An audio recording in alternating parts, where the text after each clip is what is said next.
София.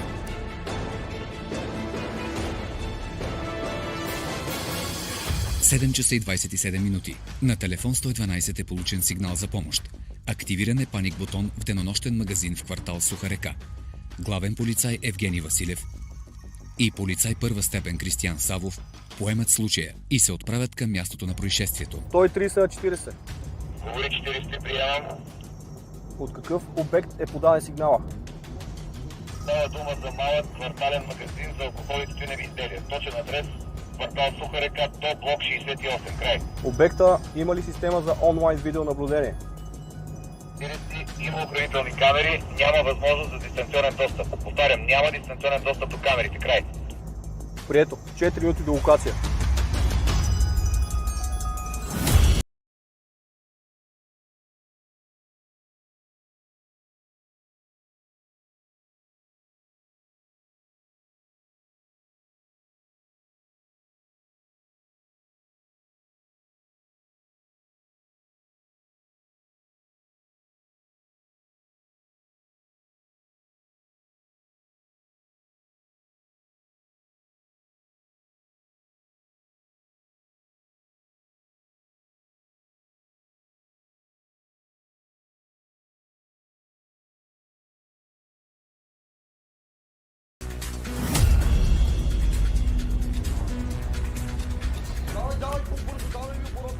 Той 30 на 40. На обекта сме извършили се въоръжен грабеж с хладно оръжие. Има заложник.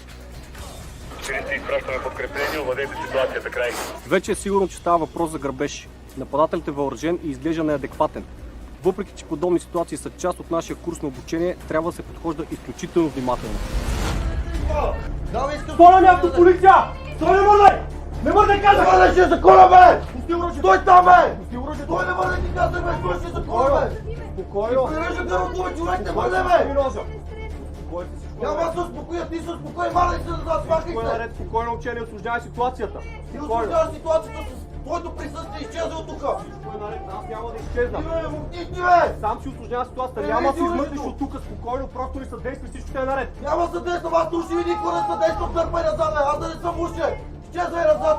Пусти ножа. Привери си оръжието, бе! Пусти ножа. Няма да пусна ти пусти, твоето оръжие, ще ти прережа гърлото, как ти го места? Окей. Жената заминава! Да ти вия ръцата! Мъквай, бе! Спокойно, успокой се, пусти ножа. Ето, ти няма оръжие. Пусти ножа. Подобни ситуации са крайно напрегнати. Употребата на оръжие е почти невъзможна поради опасността за живота на заложника. Няма да се приближаваш и прережа гърлото, бе! Пусти ножа. Нямам оръжие.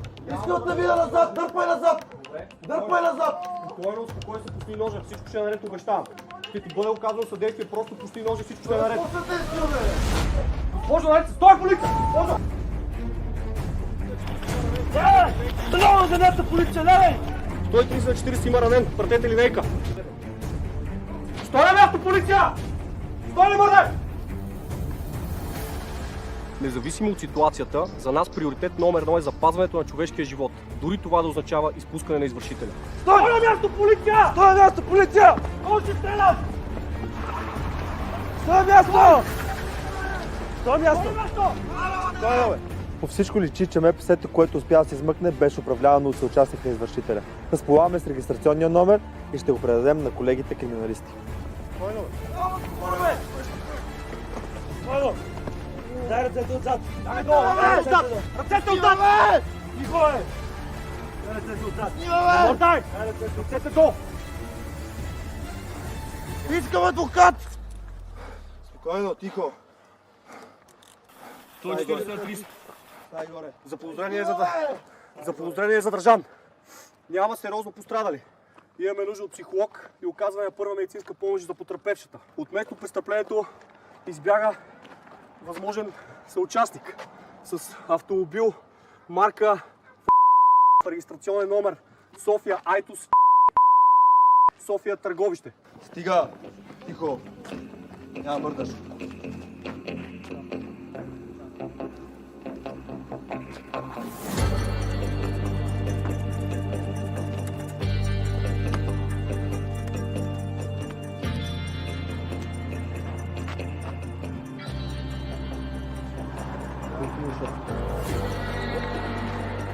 Той 30 на 40. От место происшествието са иззети откраднете стоки и пари. Прието да бъдат предадени на колегите от криминалния.